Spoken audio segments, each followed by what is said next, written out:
All right, guys. I'm so excited. This is my second live for the day. This has been such a good day for me, and it's about to get even better. So, cheers to all of you, and especially to Sarah Chorn, the one and only. How are you tonight? Hanging in there. Can't I get complain too much. awesome. I'm so happy you're here. I just see so much of what you're doing, as far as at least on Twitter and word of mouth. And I think that you make a real big impact. I think you're a great community person, and I really look up to what you do as far as the technical stuff that you do and the stuff as far as the community. I Well, think that you're a wonderful person of the community. well, thank you. That's really flattering. Of I course, appreciate it. and I know that I'm not alone in that. We were talking a little bit before, but Beth Papler, she has just the most wonderful things to say about you. And right there, Sarah, you've got your cheerleader.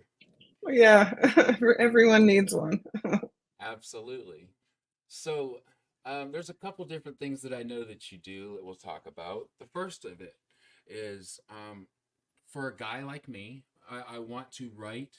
I love writing. I've found this passion I never thought that I would ever have. Because in high school, if you told me that I would like read or want to write, I'd have been like, get out of here, you know? Um, and part of writing or publishing a novel is editing, okay? And obviously, I'm talking with somebody who has edited just some of the my favorite authors, people who I talk to every day. So, would you dumb it down for me, especially me, and tell us a little bit about editing as a whole, and like what types of editing exist? Okay. Okay. Well, there's a lot there. There's a lot to unpack here. Editing as a whole is the job of the editor is really to we're kind of the people who are outside of the author's head. Like when you write a book, you get really inside your own head and you kind of stop seeing the forest for the trees a bit. And the editor isn't involved in your forest or your trees or your head. Like that's you.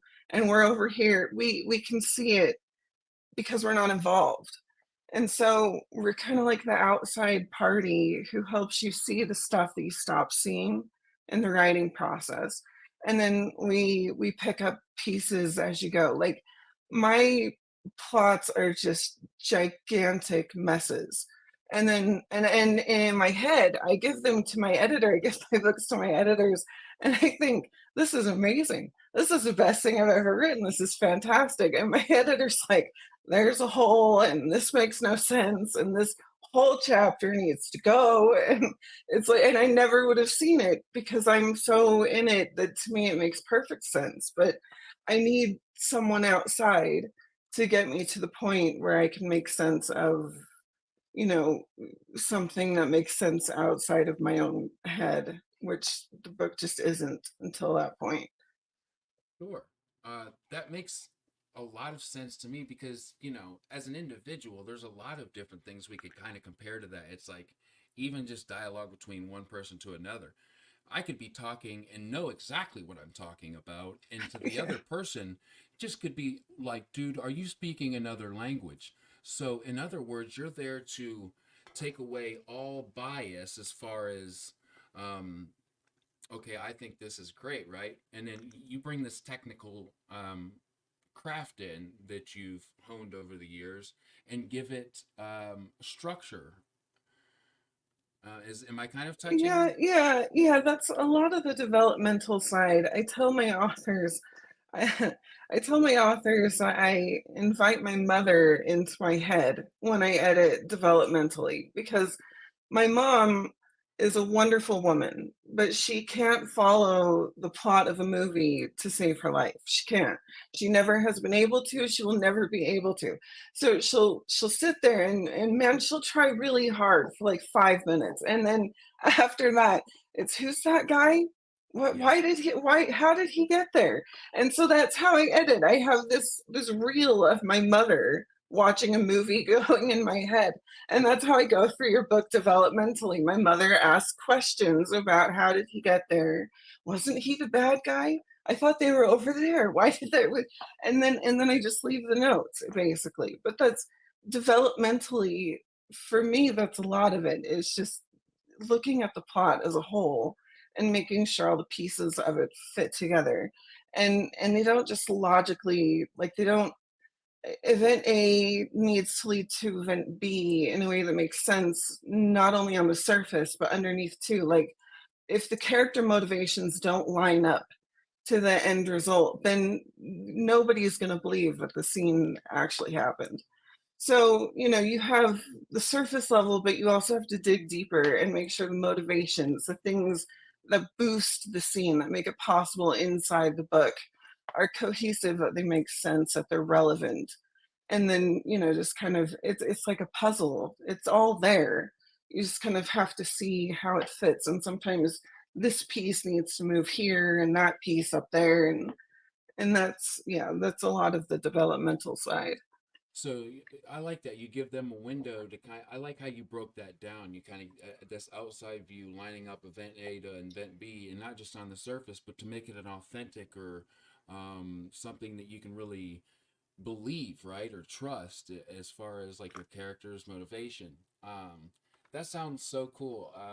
And I'm kind of just babbling a little bit and trying to make sure I'm hearing you right. No, you're So fine.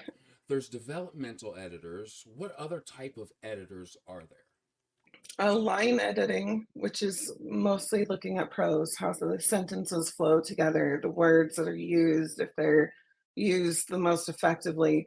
Line editing, I love it. That's really when I get a book where someone says just, tear apart the lines, I'm so happy. Wow. That's my jam. But lines are kind of how I access plot too. So I'm always kind of tinkering. I can't not tinker with a line if I see that it's out of whack or something. So it's kind of just my default state at this point, is I'm always just doing that. But yeah, the line editor, it's the plot and all that stuff is developmental, and then the line edit is just making sure that it flows. Your words make sense, that you're not using, 70 when six would do, that kind of thing. Yeah, I've talked to enough authors to know that they're scared about sending that first draft to the editor because they're like, how many words is she gonna or he gonna tell me, he or she, whoever they send it to, gonna tell me to cut out, right?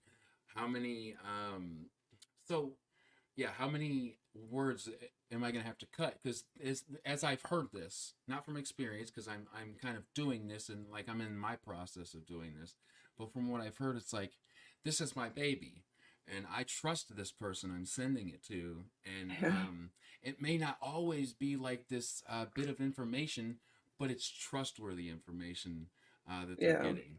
Um, so I think first of all, anybody that sends their book to say you, I think that not only says I trust you in your technical advice, but I also trust you kind of as a person because I'm giving you my baby. That's just how I've heard it. Yeah, yeah, that's what it feels like. And you do both of these type editings. Hmm. That's Yeah, I mean, incredible. I can do any of them at this point. I enjoy some more than others. Like, my preference is developmental online. That's where I'm happiest. I can copy edit and I can proofread, and I do them. They're not my favorite, but I can do them and I can do them well. So, at this point, copy editing's grammar. So that's the one where like they're gonna go through and make sure all your verbs are verbing and all that stuff. Though, and if they're like irregular issues, like this character's eyes were blue over here, but now they're purple. When did that happen? That's usually when the copy editor will catch that kind of thing. So like they'll follow not just like grammar and stuff, but they'll kind of track those little tiny details and make sure that they all line up. And then proofreading is the last step. They're the ones who are looking for your typos. Okay, you really just dropped the bits of information that I kind of needed to thumb up this whole thought in the editing world. Um, a couple quick things that totally you guys totally stole these from me, but I'm gonna you thank you for commenting these questions because they're wonderful questions. Alex Valdiers says, "So how many books did Sarah edit in 2023?" Oh my God, I have no idea. Okay. um, I'm gonna guess probably around 60 this year. Wow. Yeah, I kind of had a lot going on. It was Well, it was quite a year. to read 60 books in a year is something, but to edit, come on, people. Well, I mean, some of them are different lengths. Like there's been a lot of novellas, and those go a lot faster. So this year I've had actually a lot more novellas come to me than any other year. So that's probably like 12 right there, and I fly through one of those in pretty fast. So, you got to take into context. So a lot of this was short stories. People would send me one-offs. So it just depends. As for novel, I don't know. Probably yeah, I don't know. I don't I don't ever figure it out until my accountant starts yelling at me for my tax stuff. Sure. No, I totally get that. And Ed had a question. He really stole it right from my lips. Do you find it hard to switch off editor mode when starting on your own stories, to allow yourself to be messy to begin with? And I'm going to add a second part to that. When you're just reading for fun. Yeah, it's getting harder the longer I do it. So with writing, I kind of have a rule now where I won't let myself go over what I've written before. Because if I start editing myself, I will never stop. I will spend hours making sure this one sentence has the exact right words.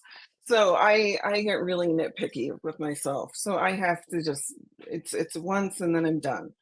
And and with reading, yeah, my relationship with reading's changed a lot. I started as a book reviewer, and that was how all of this started really. And then after a few years of that, reviewing kind of started feeling like a job.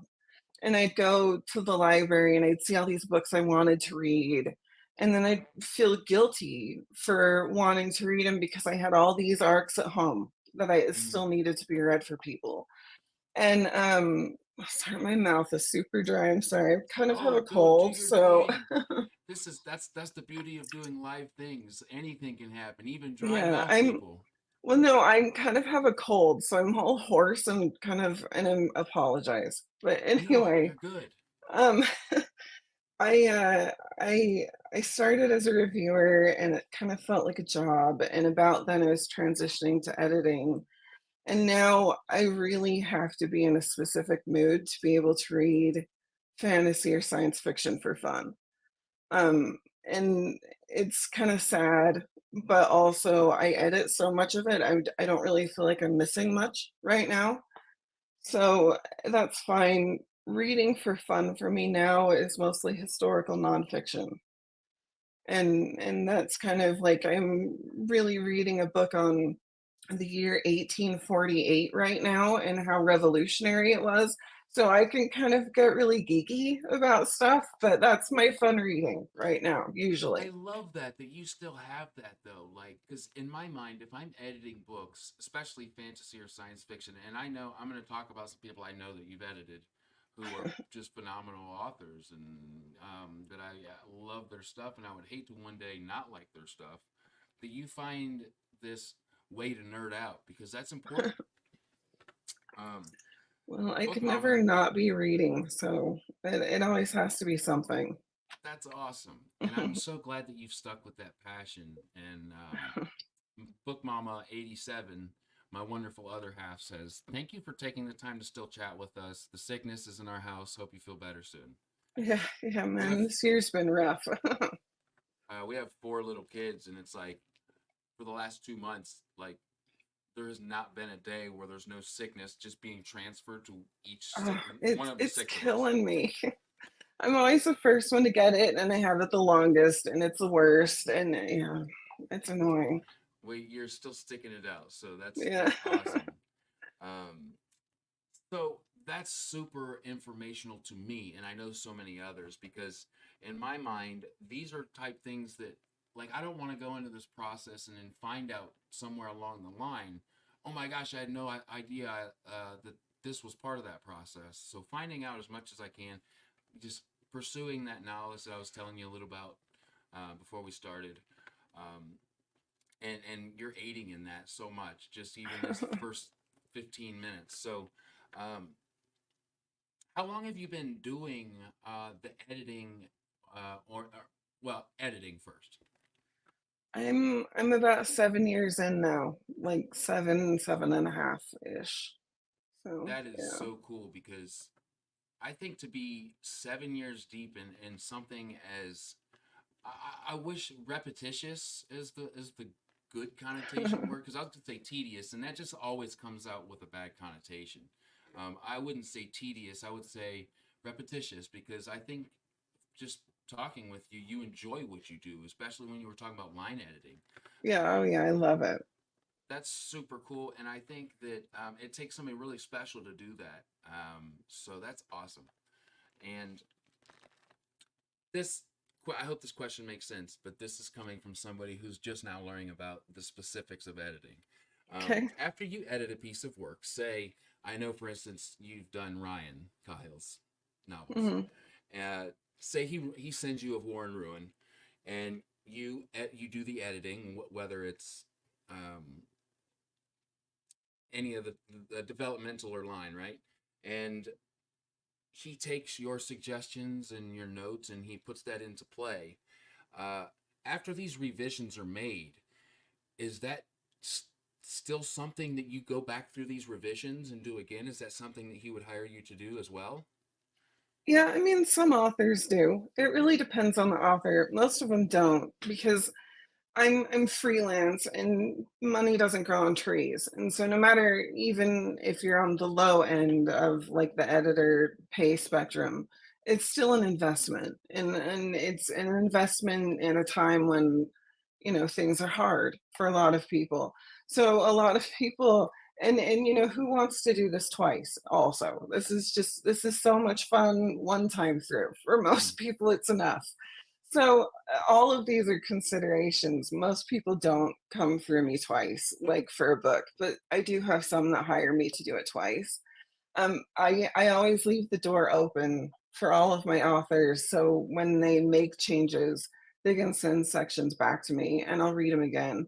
And a lot of times, a lot of them will do that because there'll be sections where they'll feel like there'll be heavy rewrites, and they'll just need another eye through it. Just like, don't change anything. Just tell me if this makes sense, and then I'll just move on. That kind of thing. I get that quite often. Yeah, that's definitely, and that kind of makes sense too, because okay, I hire you, you make your notes, as long as I'm sticking to those notes and trust the advice that you've given. If I make those changes, maybe it's not necessary to do that second. Yeah, and recently this year, I've had a few authors want to do video chats with me, like just meetings after the developmental section to make sure that they're doing these things right, or just to bounce ideas around, or sometimes they've just needed someone to talk to for a minute. Mhm. And so that's kind of been an increase this year. That's something that I haven't seen before, but it's been kind of nice to have that kind of human connection. So I mean, it happens anyway. I generally tell my authors, I'm like, you're hiring me, so I'm kind of your employee at this point. So whatever makes your life easier is what I'll try to do. And like if something happens and I need to reschedule, then that's what we'll do. But other than that, that's we'll do what you want. It just, You've so got you've got that kind of personal touch to it because you listen to their needs as far as that editing part goes, and you do your best to do what you can, and uh, that's so cool because I know for me when I started doing lives or talking with people that I just didn't know or it's nerve wracking. It is. It's like Yeah. you're meeting new people, you're talking with them, and on an intellectual level, especially with the job that you do and what they do as authors. And that's not always the most comfortable thing. But it is also nice to get your being social, and really Yeah. you are. We're being social right now, and with these people, wonderful people, um, in the chat. So I think that's cool that you've really let them do that, because I don't think everybody would be like, I just don't know if I'll do that special touch as far as the chatting over the internet or whatever. Um, Sorry guys, I'll try to fix my mic. By the way, I didn't know that it was down. Let me try. While I'm doing that, though, I'll go on to my next question. Um, I'll come back to number 6, but number 7. Are there any pieces of literature or authors you fell in love with because of the work that you do, and you just were like, man, this is somebody who I'm going to watch really closely and read what they write? Yeah. So it's really weird because most of my authors are new to me when I find them. There are a few that are coming now, that I know before, that I've known, that I've read for a while. But a lot of them, when they come to me, I don't know who they are. And I try not to know who they are, honestly, because I feel like I do a better job editing if I know less about the whole thing. If I go in as ignorant about the work as I possibly can, Mhm. then I'm going to have a much higher chance of finding everything that doesn't make sense, because I'm not going to have any prior knowledge to prepare me for absolutely any of it. So yeah, I try to be pretty ignorant about all of them to a certain extent. And then, I get to know them more as the years pass. I have like Mike Fletcher, and I don't even know how much I've edited for him at this point. So, and you get to know people over the course of a relationship like that to a certain extent, but they're still like I still try not to know. And yeah, I don't know No, where I'm going with this anymore, but no, no, no, no. there That you makes go. perfect sense. And guys, let me know if my mic's fixed. By the way, if not, let me know too. But no, that makes sense. And let's just say, Mike Fletcher's prose is pretty unique in many ways. So I think maybe after a while reading his prose, you would just know right off the bat anyway. 'Cause it's like, who else Yeah. is this gritty? Who else, Yeah. Um, You get to know their styles, and every author has their own unique thing in how they write, and you get to learn how to see it. So there are some of them that I know that they write under pen names too, and I know that because they might not tell anyone, but I recognize your prose, between here and here, and then I'll ask them, and they'll be like, "Yeah, but don't tell anyone." So I see that quite often, and it's just because I just learned to recognize things. that So that takes some skill, because look, even in a series, it's like I see some similarities, but if I'm just grab bagging, like going between different authors, I don't know if I could just notice somebody's prose in this grab bag. So the fact that you can is a skill, to say the least. I'm um, ridiculous with prose. They're like my thing. I study words and how they flow together. It's to an absolutely ridiculous extent. I find that very fascinating and very cool. Some quick things. I see some wonderful comments. Jim McCleary says, how can we get a hold of Sarah for editing? My website is the best way to go about it. It's just sarahchornedits.com. That all her links are in the description, guys. So really easy to find. Um, and Bo Kelly says, Sarah, you said reviewing started to feel like a full-time job. How do you balance editing and reviewing today so that it doesn't kill your joy for reading for fun? So, I don't set reading limits for myself anymore, like at all. So, and I don't really accept arcs. I get offered them, but I really don't take them unless they look really appealing to me. So I leave myself open to read whatever I want, and I Mm, don't guilt trip myself about that anymore. So it's just whatever I'm in the mood for is fine. So I kind of flit around a lot.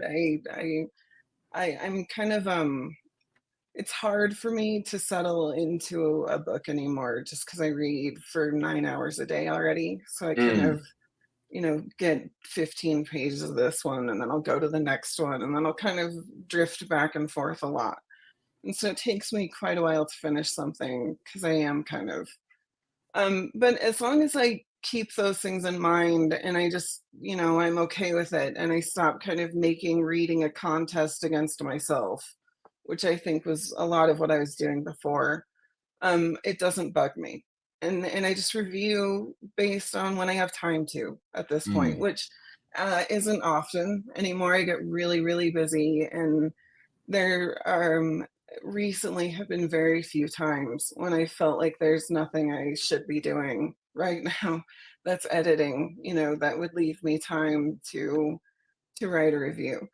So I review when I can too, and I have to be okay with that as well. And then I mostly stick to nonfiction for my fun reading these days. And the reason why is because I don't edit it. And I mm. will never edit nonfiction ever, period, full stop, because I have to have a genre I can read that I've never edited. And so everything else I kind of go into and I start kind of questioning editorial decisions like why didn't you catch this? Like this sentence is weird. Why didn't you catch this? And and it just starts getting to me. And so I have to really be in the right place to read fantasy and science fiction that I'm not editing for fun anymore because I will start mentally editing. This paragraph is awesome, but it would have been better if he'd taken the sentence out. And, and that just kills it for me.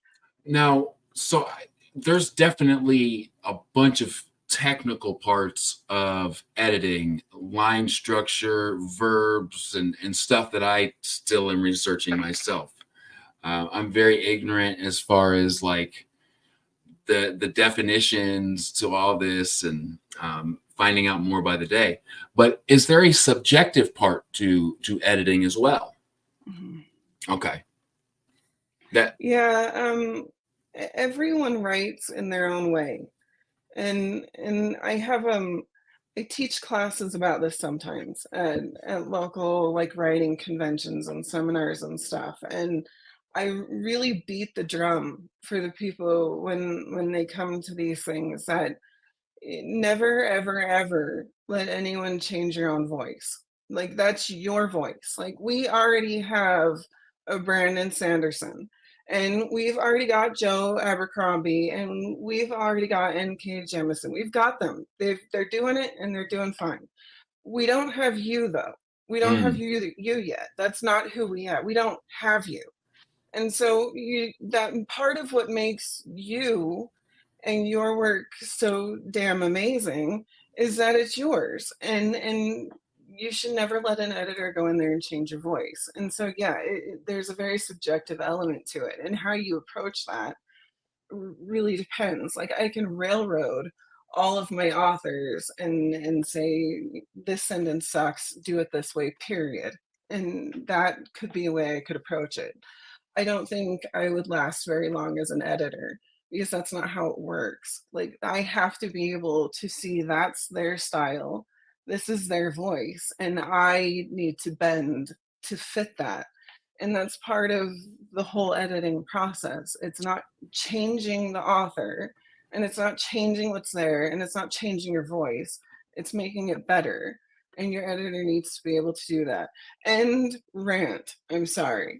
no, I'm getting ready to gush a little bit because just when I thought that I couldn't respect and like what you do and you and all that you're about more, you just said something that was very, very cool.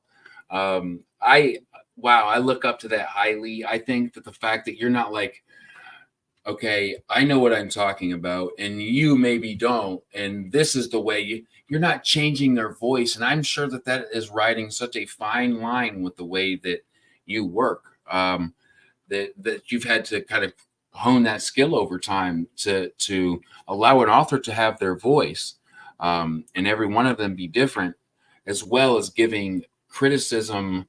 Um, wow, that would be tough. I'm just trying to imagine that. So the fact that you said that is just wonderful. That is incredible. And my wife did correct me, and I think she's very much right. I would know Anna Smith Sparks' prose. I sure would. If you've ever read her, you know that she's one of the only ones that stops to go, fuck, fuck, fuck, fuck. Or like, yeah, Yeah. and I love that. So I would definitely know hers, probably Fletcher's too. Yeah. Um, very unique prose. So yeah, that is, man, just so much stuff I'm learning. So many. This is probably one of those videos I'll go back and watch 15 times. And so Elizabeth says, "What is your role at Grimdark Magazine? What kind of editing do you do there?" I don't know, Beth. What do I do? um, um, I they kind of just so Beth is the wizard over there, and I don't know how she does it. And it kind of blows my mind. Like there are some times when I'll just be kind of she'll be emailing me and I'm like, I don't know if you're real because you're doing these really cool things and I don't know if a real person could I do don't all know if these she's things real and either. handle it. It's just like, whoa. She gets these amazing authors and then she gets their stories and she sends them to me and I just kind of edit them and send them back to her. So she's the one who organizes the whole thing. Like I don't know how she knows these people. I don't know how she contacts them. I don't know how she lines them up. If that aspect, look, if that aspect of Grimdark magazine rested on my shoulders, we would never hear about Grimdark magazine again. Like there, nobody. It would be tomorrow. It'd be like they put up a closing announcement. It would never happen. She's amazing. I just kind of I proofread or I line edit depending, and then I send it back to her, and she does all the amazing part. She is somebody who I think that we both look up to for the same reasons. Like Grimdark Magazine is something that I hope to one day, like that I've told my wife, like I hope maybe one day I'll be able to write for Grimdark Magazine or do what Beth does, like before we go blog. Like she's juggling so much, and she does one. I mean, her and John Morrow talking to Patrick Rothfuss. Come on, Yeah, like yeah, isn't that amazing? it was. Yeah, John put that through my Discord, and I'm just like, man, like that I know. is She's incredible. she does amazing things all the time. I don't even think she realizes it. I just sit there and stare half the time. Like, do you have any idea how cool this is? Are you even real? So Yeah. yeah, she's awesome. That's cool. Beth, I'm so glad you're here. And to be honest with you, I didn't know that you did that for Grimdark Magazine. Again, I'm new, pretty new to this community, and I'm learning more every day. And it doesn't surprise me though. Like there's so many wonderful people, part of Grimdark, and then Grimdark Magazine, and then Before We Go blog. It really only just makes sense that you work alongside them as well. It really does. It makes perfect sense. So, as an author, what have you written? I have 6 books out now. So I have Seraphina's Lament, and that is based on kind of an alternative Holodomor, which was a famine in Ukraine in the 1930s that Stalin basically he had all these grain taxes. We don't need to get into it. Anyway, Stalin did some things that weren't good, and a whole bunch of people died. Like up to, I think estimates are like 10 million Ukrainians. It's crazy. Wow. We don't know about it over here. And it was researching that was absolutely completely changed so much. But yes, so that's my first book. Anyway, and then I have my Songs of Fate series, which is kind of a Wild West alternative thing. And then I have a novella, and I have, I'm trying to think, do I have them all covered? The Necessity of Rain. Yeah, I think I got them all. There you go. So Caden, somebody who's got some good work coming out, I just know it's going to be awesome. I can't wait to read it. He's also another community guy. He just pops up a little bit everywhere, and I like his vibe. He says we are all dying to see the deluxe cover for Necessity. The Necessity of Rain is something that I cannot wait to cover. It's on my reads for next year, and it's going to be something that I am very much looking forward to. Um, it's funny because I think I'm trying to think the way that I'm introduced to people through this community since starting this channel has been a little backwards. Um, I think I knew you wrote The Necessities of Rain before I knew you did the editing for so many authors. And that cracks me up because like since then, you know, editing is what I've heard so many people talk to about you doing. And that's crazy because nobody knows I write. Everyone knows I edit, but nobody knows me as a writer. My books fly so far under the radar. Well, now But The Necessity of Rain has been something since my eye will catch it when people talk about it because I think you need that. I think if you don't know a book, you're not going to catch when people are talking about it. Since finding out about it, like it's very much you were just nominated for some awards. yeah, Which awards were you nominated for? it was a few for the Indie Ink Awards. I can't remember them all, but a bunch of them. That's so cool, though. Which, yeah, that blew my mind. I saw your post about that, and I've been seeing a few posts where people, "Hey, I've been nominated," but it really made me. It brought a smile to my face knowing that editing is something you're really good at, and then you've also been nominated for these awards as an author. So, congratulations! Well, thank you. And Joshua Walker, who's got some work that I cannot wait to dive into next year, as well as a novella I'm reading right now. He says, "You will love it, Matt. One of the best books I've read in recent history." Wow, thank you. That is so cool. Alex Valdir says, "Can we give a big shout out for Sarah for a sorrow named Joy, being an SFINCS? What Sphinx, right? Is that what they call it?" I guess. I'm not Yes. sure. Semi-finalist. That's so cool Yeah. too. I did not know that. Yeah. That's incredible. And those are two competition. Well, one competition, and then Spithbub being the other. That I've really heard so much wonderful stuff about. So congrats on that too. That's so cool. Thanks. So how did editing help prepare you for being an author? I don't really think it prepared me. It more has informed me. I learn a bit from all of my authors. Like, no one writes the book the same way as anyone else. Everyone is going to focus on something different and unique, and they'll do it in their own way.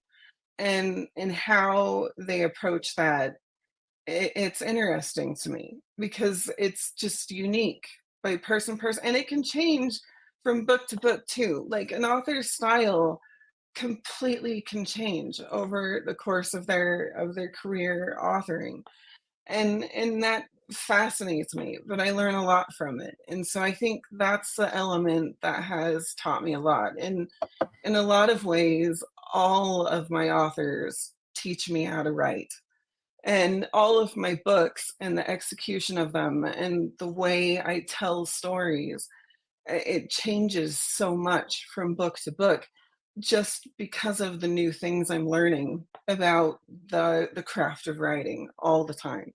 And so I just kind of take it in, and then I try and apply everything I learn from my authors to my writing.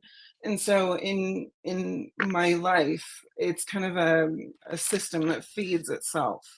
I learn from my authors, and then I kind of write, and it kind of feeds the whole, it keeps the whole thing going.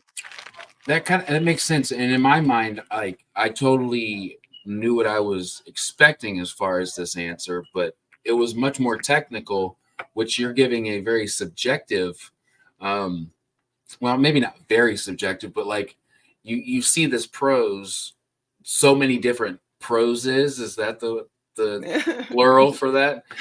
Um, and each one has their mark on you, and you form your own through these experiences, Well, which I it's even like how they approach telling the stories at all. Like there are some of them that there are new twists on mythology that I've never seen before. There are decisions authors make regarding like action scenes that sometimes will strike me as really interesting, or moral dilemmas that I just think the way that was handled is really interesting. And and it's just stuff like that too. It down to just even plot level. Like, whoa, that's such a cool idea.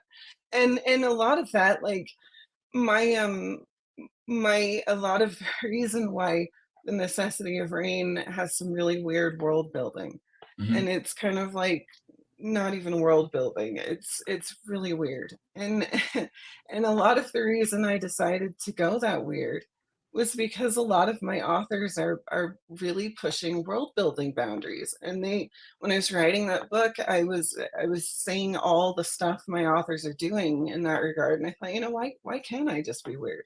Why can't I just, go this direction? I mean, they teach me how to do it. They did this and this and this to support this kind of weird. So Mhm. if I take this idea and go weird with it, then I should probably do this, this, and this. And I learned that because I saw someone else do something that gave me an idea that I could build off of. So, That is, I think you're very privileged in that aspect where you get so many different ways of telling a story, that some really make that big influence to you, and you kind of make the decision to use. I think I'm trying to think of seeing that many different types of style, and of course some of it has to leave its influence on you, of course. And by the way, I was about to say, like, how cool is it that Sarah refers to the people's books that she edits as her authors? I mean, you couldn't be referenced in a better way as somebody saying, "Those are my authors." Those, yeah, because it brings a personal feel. It brings pride. I see the pride that you put into that. That says a lot just in the fact that you say that. So that's very cool. Um, so when you found your love for literature, were you young? mhm. So what are some, or who are some of those foundational authors for you? um, uh, I've never really been good at people. Like I've always kind of had a hard time making friends. And my mom growing up hated TV. And so she had this rule, and I have 5 siblings. And so I'm the youngest of 6, and my mother hates TV, and we each get an hour of TV a week. And so here's something ridiculous like that. So, I didn't get TV often. It's just not worth fighting with my brothers over. And so I kind of cut my teeth on books as a kid. And I grew up that way because that was how I was going to be entertained. That and listening to records like Disney, things on my sister's stuff. And that was what I would do because I never had access to TV and I didn't have a radio. And I would do that, I'd climb trees and read books on them. And I was a big nerd. And so I've always had them there. And I remember my mom used to read to me before bed, and it would depend on what it was. But my first books that I think I really fell in love with as a kid were Laura Ingalls Wilder, and her, like, the pioneer journey of going west and seeing all this weird stuff. And the family and the kids were about the age I was, and it was like huge for me as a kid. Those were everything. Those were everything. That's a So That's a cool story because, your mom not being somebody who wanted to influence of her kids being on TV, you found this way to entertain yourself, especially having five older siblings who were like, I'm taking that TV, right? And using your sister's records. And I think that's a really authentic and genuine story as to where your love started for uh, literature. Um, I don't know if I've had Yeah. a more genuine one. Well, and it kind of it's always been there. I've always had to read before bed. That kind of calms my brain down. So that's always been a thing for me. Fantasy came later when I was in high school, and it wasn't something I came to willingly. I will admit, I fought every step of the way. But I my two older brothers, they I think I was a junior, or I think I was a junior when George R. R. Martin had 3 books out. It was 2 or 3 books out when I was about that age. And my brothers kept bugging me about him. They kept telling me, "You've got to read this stuff. You've got to read it." And I kept saying, "No, I'm having a hard enough time as it is. I don't also need to have a hard time and be seen reading fantasy, okay?" And, and so it was a big fight. They came at me and they were persistent for about a month. And then finally I was like, "If you'll shut up, I will read this damn book. I will read it, and then Game of we'll Thrones. never talk about it again." And that was it. That was it. And my oldest brother is autistic, and once he realized that I was starting to get into these stories, he started telling me other books to read. And it took me a few years to understand because he would fixate on elements of these stories. He would fixate on like one of the ones that he'll still talk to me about this is Simon in the Memory, Sorrow, and Thorn books by Tad Williams. The Okay. very first book, Simon is always underfoot. He's always in the way. He's always distracted. He's always doing. And my brother really focused on that. He went on and on and on and on about Simon, Simon, Simon. And it took me a really long time to understand that this was how he was communicating with me. Like he was telling me he feels like Simon, like he's always in the way.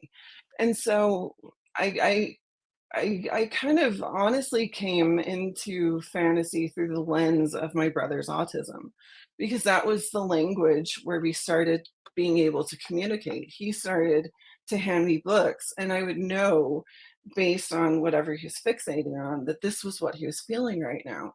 And he couldn't put that into words any other way. And so that was really my window into fantasy. That was how I learned the genre, was through this kind of emotional lens.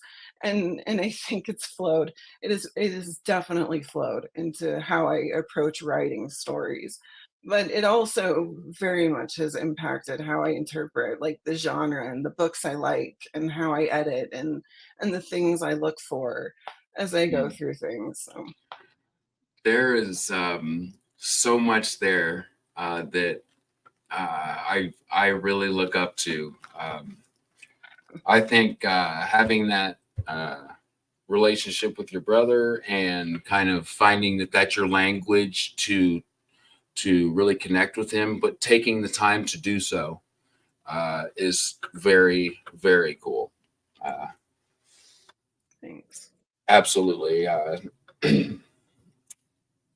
I think also that the emotional weight on that being your brother probably helped you as far as really because when you found that was the language that your brother was kind of speaking to you through, you're like, I'm really going to pay attention to a lot of maybe something that I would have missed or somebody else would have missed, and speaks to your editorial side as well. That's Uh, why I always talk about the emotional landscape. And I always tell my authors your external journey needs to have an internal journey that's just as powerful. They need to be balanced within your character. Like you can't just have excitement on this level. It has to have something pinning it down. I think a lot of that is because of my brother, because I learned very early on that there's a whole story underneath the story, mm, and that usually that part is the part that is going to impact your readers. Because that was the part that changed my brother's life and our relationship. It wasn't the surface, it was everything beneath it.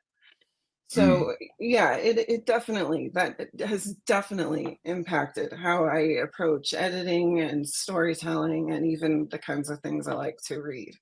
Thank you for sharing that. I think that that is so important to what you do and the way you do it, but it's really just the coolest story I've heard in a long time.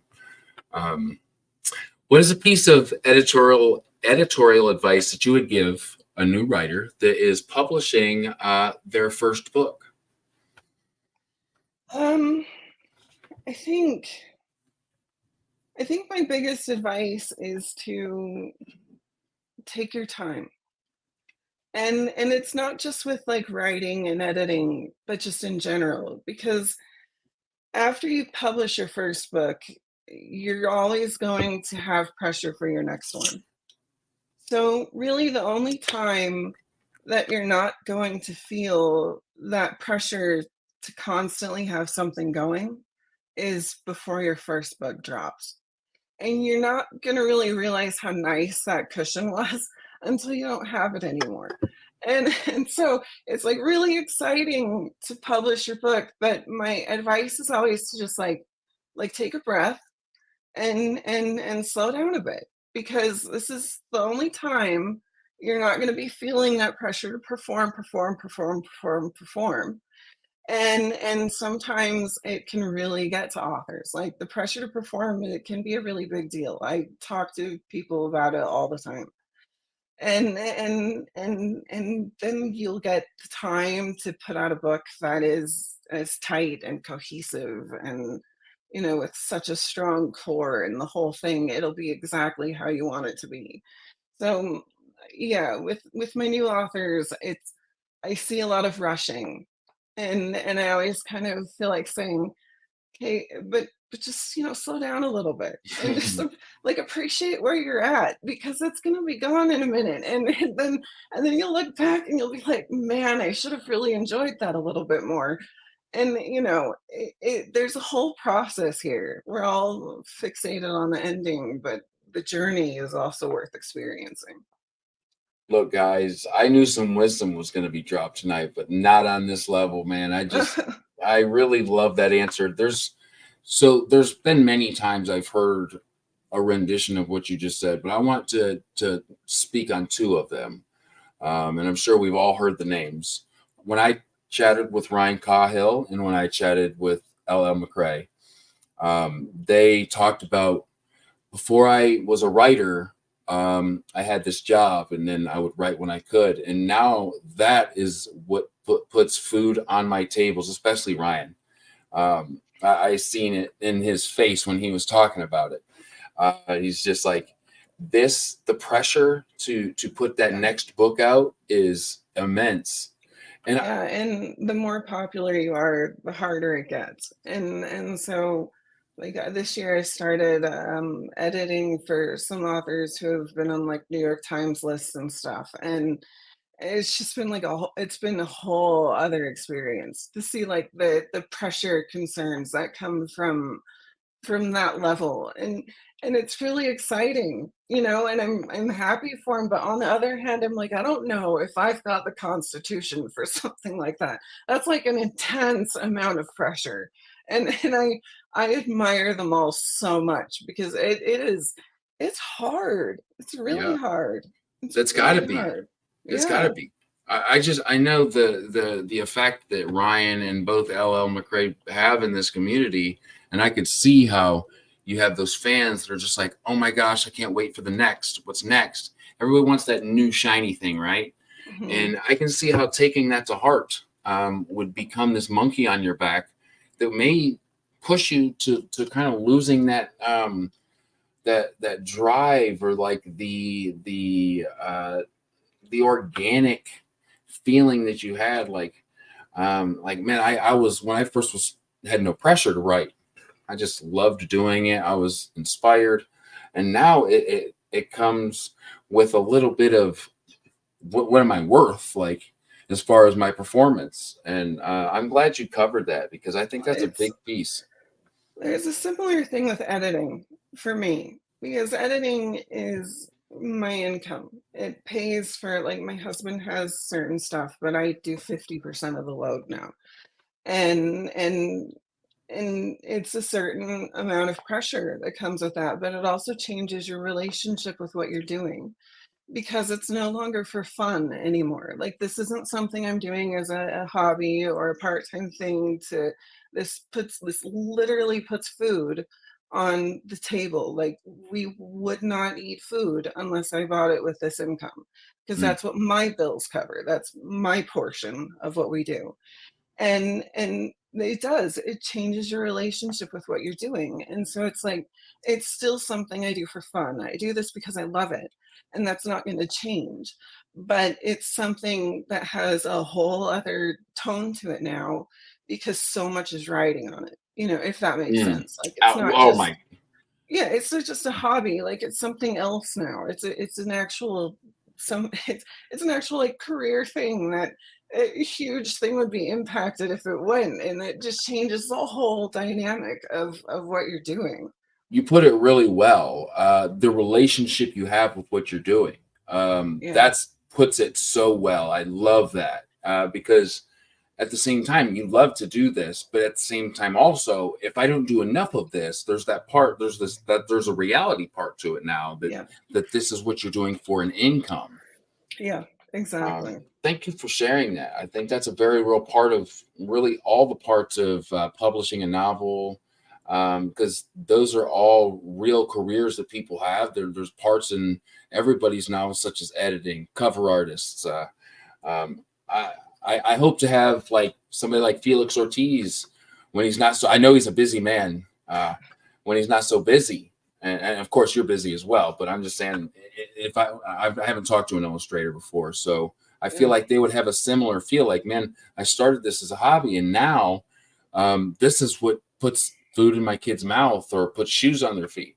That's a yeah. very real part of life as an adult. So I'm glad that you covered that.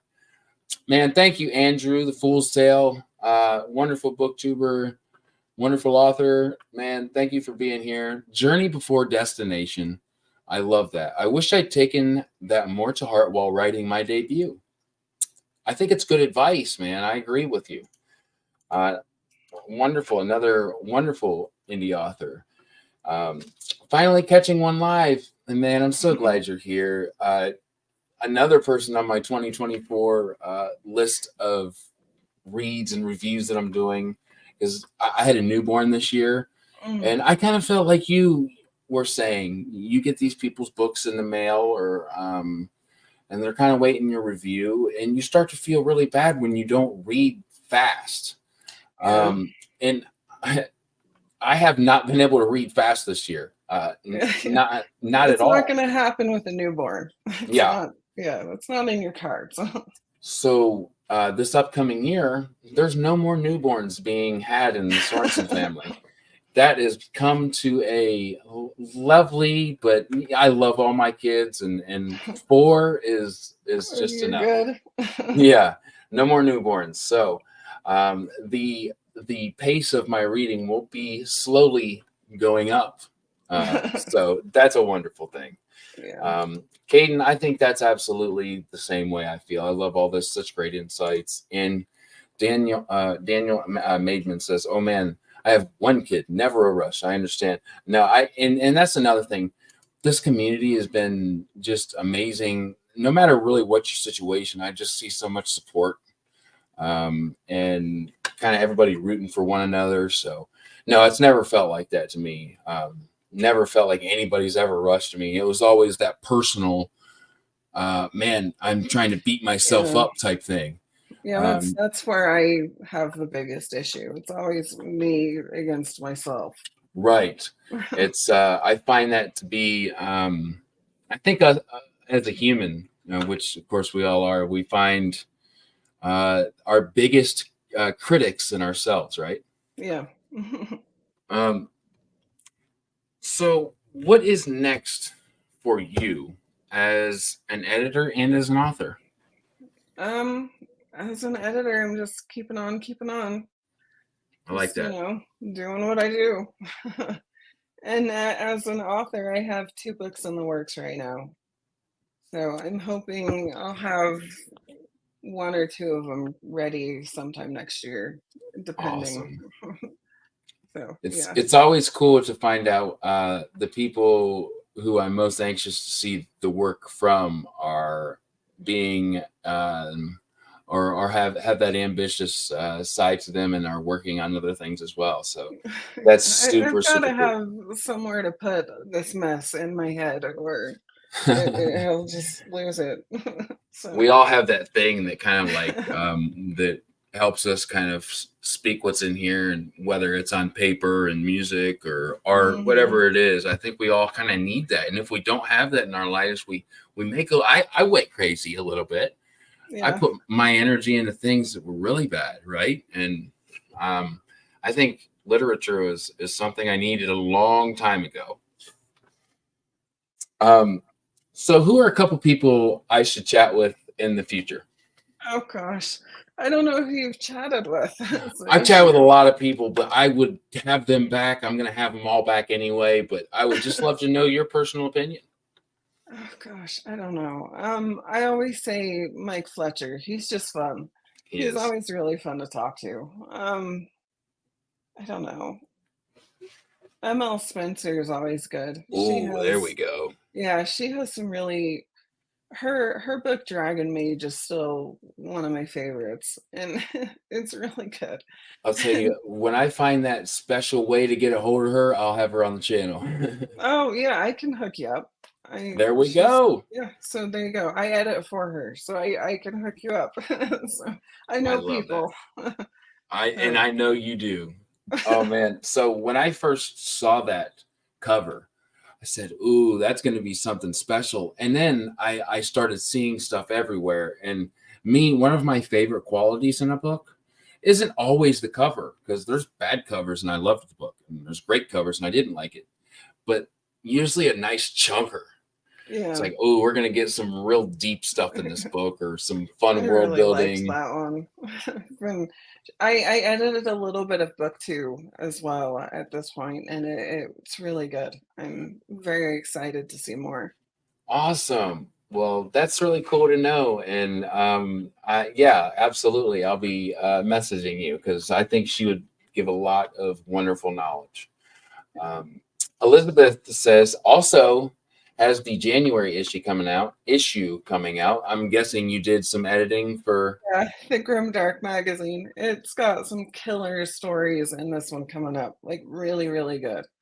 And There's something. I think Grimdark magazine was the first time I found a magazine that does virtual, and they also do physical. Do they do physical magazines? I don't I know. don't think so, but I think No. a virtual magazine is totally for the times, and it's something that I found myself paying more attention to as far as going through it virtually than I would have like in my hand, because we just like to flip those pages, right? Yeah. Um, and I think Adrian's wonderful. I talk to him quite frequently through email. I think Beth is wonderful. I think John's wonderful. And of course, you know that I think you're the same. So just the whole team over there, and as well as Before We Go blog, is somebody or people and organizations that I really look up to. And Beth, you're doing the damn thing, as I like to say. So keep it up.